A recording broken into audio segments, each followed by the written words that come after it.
नमस्कार, मैं हूं शुभ मिश्रा और आप देख रहे हैं जोहार झारखंड। चलिए करते हैं बुलेटिन की शुरुआत। देश की 16वें राष्ट्रपति के चुनाव के लिए संसद भवन के साथ ही देश के सभी राज्यों के विधानसभा में मतदान की प्रक्रिया जारी है। मतदान को लेकर झारखंड विधानसभा में भी वोटिंग लगातार जारी है। सुबह 10 बजे से यह प्रक्रिया शाम 5 बजे तक चलेगी और इस चुनाव में एनडीए की ओर से द्रौपदी मुर्मू उम्मीदवार है, जबकि विपक्षी दलों की ओर से यशवंत सिन्हा प्रत्याशी हैं। वोटों की गिनती 21 जुलाई को होगी और 25 जुलाई को नए राष्ट्रपति का शपथ ग्रहण समारोह आयोजित किया जाएगा। झारखंड में एनडीए प्रत्याशी को जेएमएम का समर्थन है, वहीं एनसीपी ने भी द्रौपदी मुर्मू को समर्थन का ऐलान कर दिया है, जबकि विपक्ष के उम्मीदवार को कांग्रेस, आरजेडी और माले का समर्थन प्राप्त है।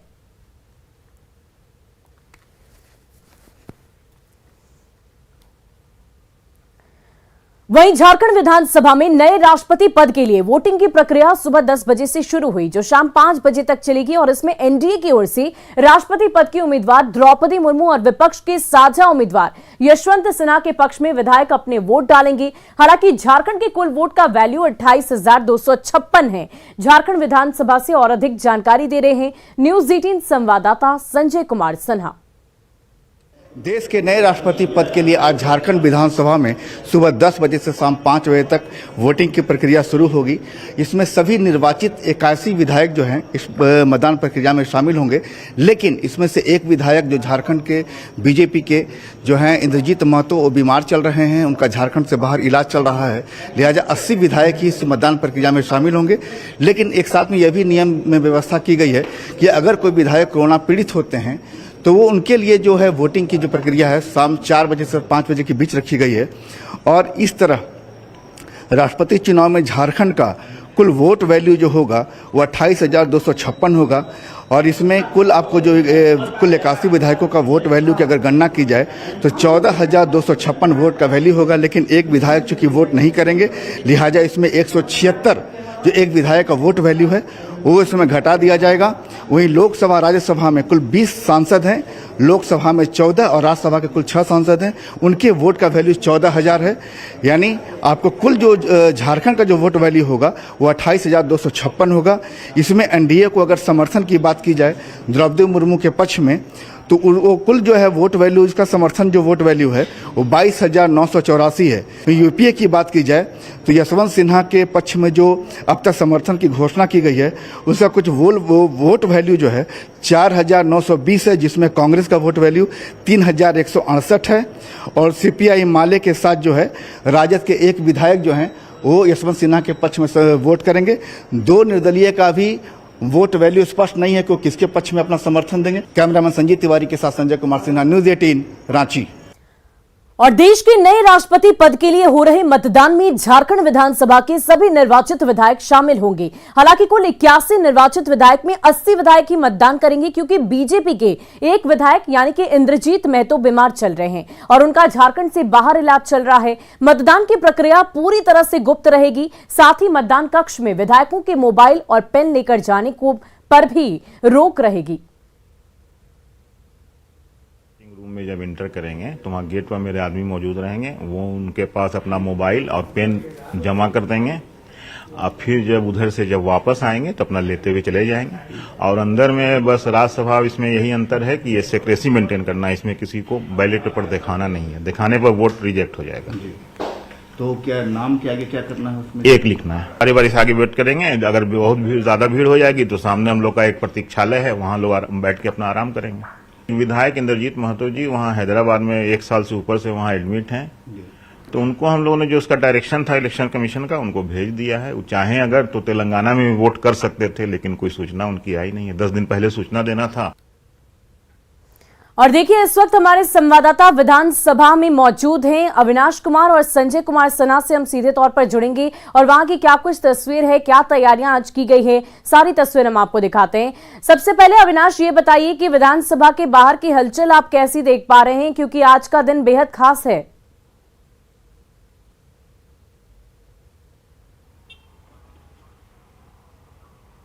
अविनाश,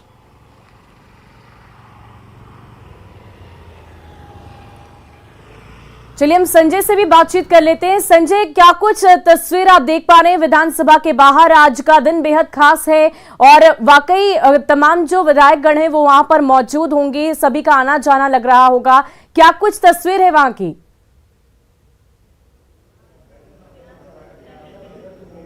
देखिए, सीधे आपको हम तस्वीर दिखाते हैं कि जो राष्ट्रपति पद के लिए जो चुनाव हो रहा है, हम इस समय झारखंड विधानसभा के गेट नंबर 4 के पास है, जहां पूरी तैयारी की गई है।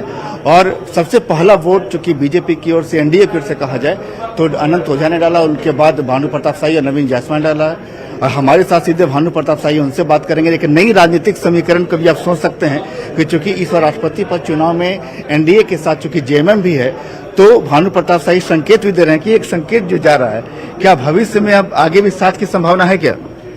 देखिए, हमारे राष्ट्रीय नेतृत्व ने एक ऐसा निर्णय लिया कि देश की आजादी के 75 वर्ष बाद देश के पायदान पर सबसे अंतिम वर्ग आदिवासी, और वो भी महिला, उनको राष्ट्रपति का कैंडिडेट बना करके जो निर्णय लिया, और जिस तरह से दिसुम गुरु आदरणीय शिबू सोरेन जी ने इसका स्वागत करते हुए हम लोगों का समर्थन किया, मैं अपनी पार्टी की ओर से आदरणीय गुरु जी के इस निर्णय का स्वागत करता हूं। और भविष्य में भी हम गुरु जी से यह उम्मीद करते हैं झारखंड के परिप्रेक्ष्य में कि जब कभी, जैसे झारखंड अलग बड़े लंबे आंदोलन गुरुजी ने किया, लेकिन झारखंड अगर किसी ने किया तो आदरणीय। अच्छा, एक बात अभी जो कहा जा रहा है कि अभी जो बीजेपी के विधायक जो बस भर के आने की बात हो रही है, क्या साथ में जेएमएम के विधायक भी होंगे क्या? हम लोग उम्मीद तो यही करते हैं कि झारखंड मुक्ति मोर्चा के लोगों को हम लोगों के साथ आना चाहिए, हम लोगों के साथ कतार में लगना चाहिए, हम लोगों के साथ वोट करना चाहिए, इसलिए कि हम लोग एक ही व्यक्ति को वोट करने वाले हैं, तो स्वाभाविक रूप से साथ में आना चाहिए। अगर वो लोग आते हैं तो लोगों का स्वागत है। देखिए, साथ का जो संकेत है बहुत कुछ कर रहा है। भानु प्रताप शाही जी भी सारे में बहुत सारी बातें कर रहे हैं कि राष्ट्रपति पद के चुनाव के दौरान जो साथ की जो पीटी परीक्षा जो शुरू हुई है, क्या इंटरव्यू तक पहुंचेगी?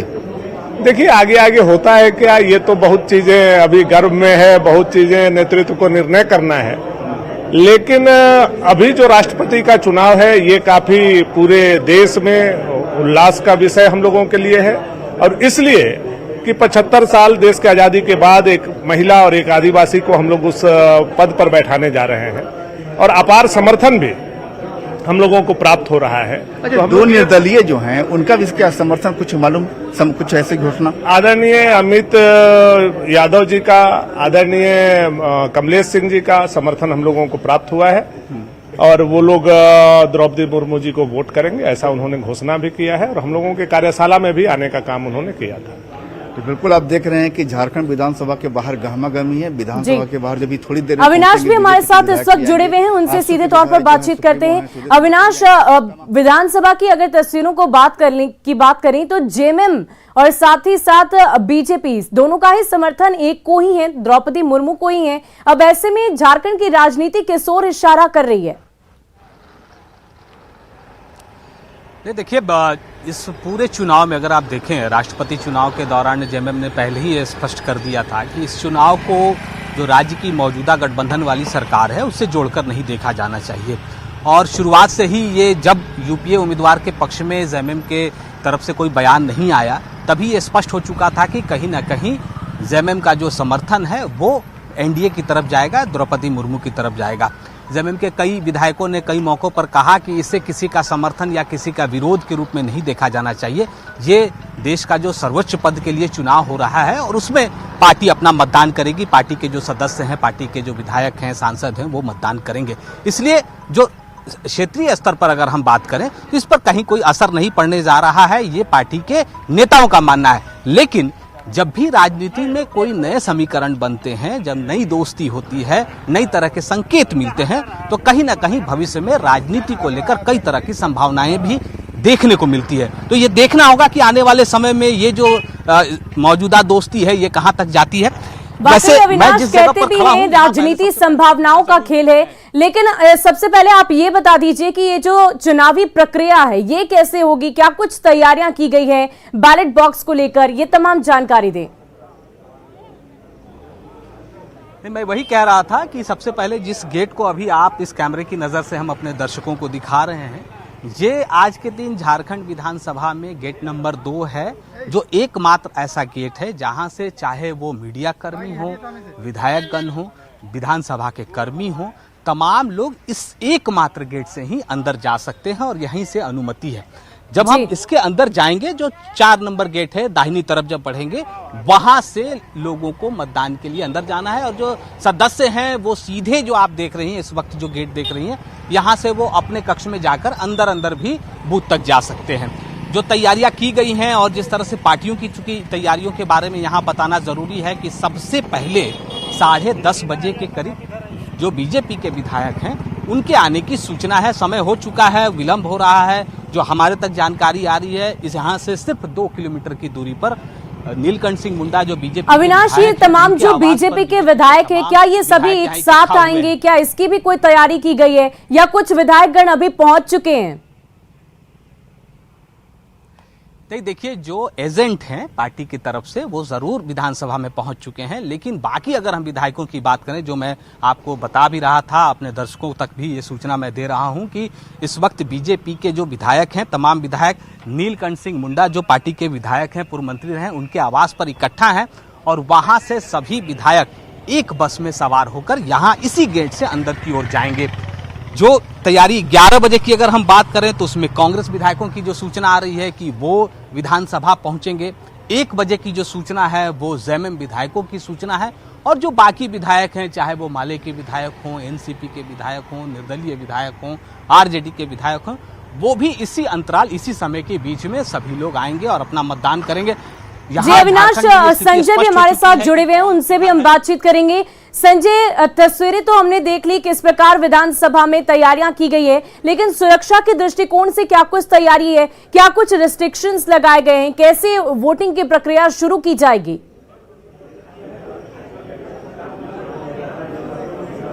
देखिए, वोटिंग की जो प्रक्रिया है सुबह 10 बजे से शुरू हो चुकी है और जैसे विधायक यहाँ पर जब आएंगे तो आने के बाद सीधे जो विधानसभा के अंदर प्रवेश करेंगे, वहां पर अलग अलग राजनीतिक पार्टियों के अधिकृत चुनावी जो पदाधिकारी बनाए गए हैं, जैसे बीजेपी की ओर से अनंत ओझा बनाए गए हैं, भानु प्रताप शाही है और ये आपको नवीन जायसवाल हैं। ये एनडीए की ओर से, कांग्रेस की ओर से बंधु तिर्की है, वहां पर जाएंगे और जैसे चुनाव की जो प्रक्रिया होती है सीधे कक्ष में जाएंगे, गुप्त मतदान होगा और आपके पसंद के जो उम्मीदवार हैं उनके नाम के आगे ये 1 लिखेंगे, यानी अंक 1 लिखेंगे। और अगर मान लीजिए कि अगर आप पसंद के रूप में दूसरी प्राथमिकता देना चाहते हैं तो 2 लिखेंगे। क्योंकि चुनावी दौड़ में सिर्फ 2 ही लोग हैं तो 1 और 2 लिखना, अगर आप चाहे तो सिर्फ 1 ही लिख सकते हैं। 2 लिखने की भी कोई मैंडेटरी नहीं है, जरूरत नहीं है। यह है अपने साथ आप मोबाइल और कलम लेकर अंदर नहीं जा सकते हैं, दोनों ले जाने पर रोक है। अगर आप दोनों में 1-1 लिखेंगे तो फिर आपका नाम जो आपका जो है वो आपकी वोटिंग है वो रद्द हो जाएगी।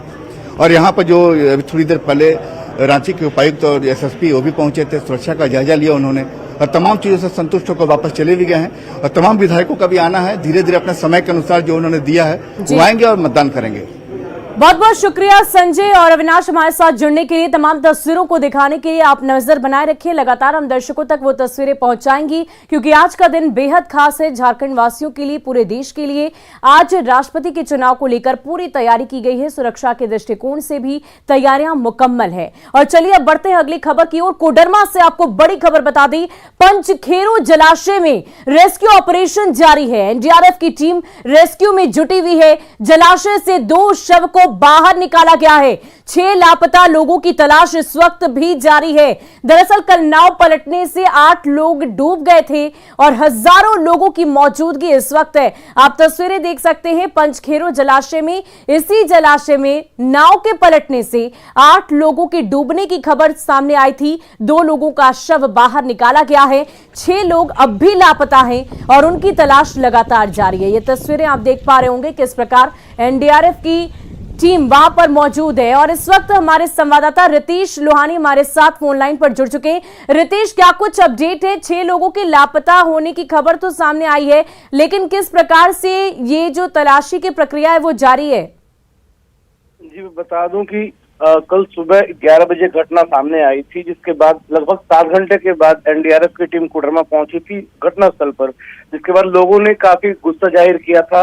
हालांकि एनडीआरएफ की टीम ने तुरंत पानी में उतरकर तलाश जारी किया था, लेकिन देर रात तक, ये 11 बजे तक ये पूरी रेस्क्यू चली थी, हाथ खाली रहने के कारण से एनडीआरएफ वापस आई थी। अगले सुबह उन्होंने फिर से अपनी कोशिश जारी की, जिसके बाद एक एक करके 2 शवों को पानी से निकाला गया। अभी भी 6 लोगों लापता है, पानी के भीतर हैं, जिसकी तलाश करने में एनडीआरएफ की टीम पूरी जुटी हुई है। रितेश, स्थानीय लोगों की तरफ से क्या कुछ बातें सामने रखी जा रही है? क्या किसी तरह की मांग है? फिलहाल तो किसी प्रकार की मांग नहीं है और लोगों का साफ कहना है कि घटना को बीते लगभग 24 घंटे हो चले हैं। अब तक उनके परिजनों के शव को या फिर वो जिस भी हालत में हो उन्हें उनके सामने लाना होगा, ऐसी मांगे आ रही हैं। हालांकि लोग काफी गुस्से में भी दिख रहे हैं कि एनडीआरएफ की टीम कम से कम अस्थायी रूप से कोडरमा में भी इसको परमानेंटली रखा जाए। जी, बहुत बहुत शुक्रिया हमारे साथ जुड़ने के लिए रितेश, तमाम जानकारी के लिए। तो कोडरमा से ये बड़ी जानकारी आप तक पहुंचा रहे हैं। पंचखेरो जलाशय में 8 लोगों की डूबने से मौत की खबर सामने आई, जिनमें से 2 का शव बाहर निकाल लिया गया है और 6 की तलाशी अब भी जारी है। और चलिए अब बात करते हैं सावन की पहली सोमवारी की।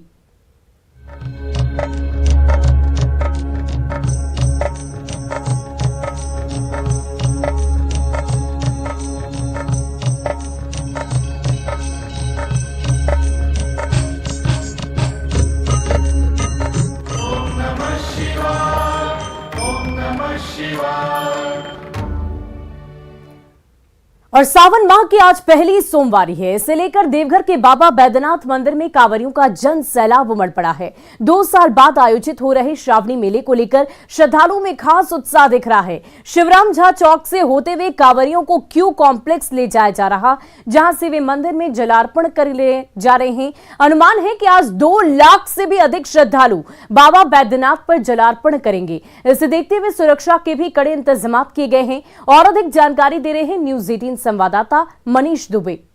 और दुमका के बाबा बासुकीनाथ धाम में सावन महीने के पहले सोमवार की दिनर्घा के माध्यम से भगवान पर जलार्पण किया जा रहा है। अधिक संख्या में पहुंचे कांवरियों की सुविधा के लिए भी प्रशासन की ओर से हर एक तरह के इंतजाम किए गए हैं। साथ ही भीड़ को नियंत्रित करने के लिए क्यू कॉम्प्लेक्स का भी उपयोग किया जा रहा है, जिससे लोग कतारबद्ध होकर सुगम तरीके से बाबा पर जल चढ़ा रहे हैं।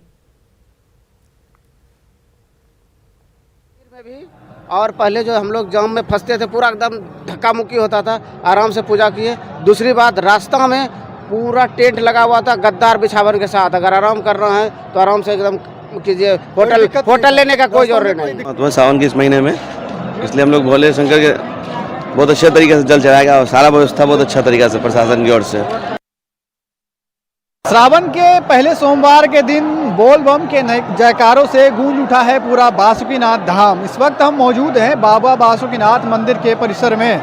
आज श्रावणी मेला का पहला सोमवार है और पहले सोमवार में श्रद्धालु और कांवरियों की भीड़ उमड़ पड़ी है। हम आपको तस्वीरों में दिखाना चाहेंगे कि ये तस्वीर आप जो देख रहे हैं श्रद्धालु और कांवरियों की भीड़ है, ये क्यू कॉम्प्लेक्स है जो कि हाल ही में उद्घाटन किया गया था कृषि मंत्री बादल पत्रलेख के द्वारा। और आप तस्वीरों में देख रहे हैं कि पूरा क्यू कॉम्प्लेक्स कांवरियों से भरा पड़ा है, भगवामय नजर आ रहा है यहाँ पर।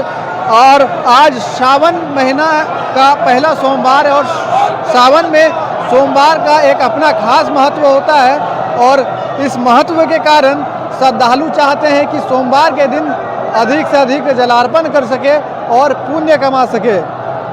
नितेश कुमार, न्यूज 18 दुमका।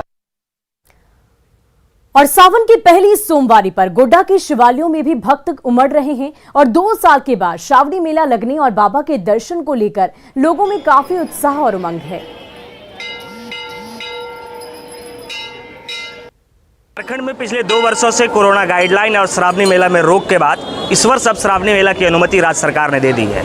अनुमति मिलने के बाद जो श्रद्धालुओं की भीड़ है वो मंदिर प्रांगण में बढ़ने लग गई है। आज सावन का पहला सोमवार है और आज अगर हम गोड्डा की बात करें तो गोड्डा में भी अच्छी खासी भीड़ जो शिवालयों में है वो देखने को मिल रही है। जो स्थानीय लोग हैं उसमें उत्साह देखने को मिल रहा है और जो दुकानदार बाहर दुकान लगा रहे हैं, जिनका जीविकोपार्जन उस दुकान से चलता था, उनमें भी खुशी देखने को मिल रही है कि जब श्रावणी मेला की अनुमति राज्य सरकार ने दी है तो उसके बाद यहाँ पर उत्साह का माहौल है मंदिर के अंदर। यहाँ कुछ श्रद्धालु भक्त हैं जो पूजा करने आए हैं, जो 2 साल से कोविड गाइडलाइन के कारण नहीं आ पा रहे थे या कुछ परेशानी हो रही थी, उनसे हम बात करेंगे। चाचा, क्या नाम हुआ आपका? किशोर कुमार मिश्रा।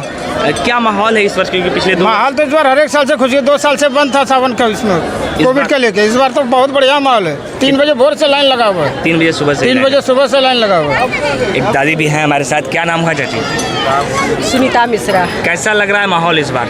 इस बार बहुत अच्छा लग रहा है, बहुत पूजा अच्छा। करने में बहुत अच्छा हुआ।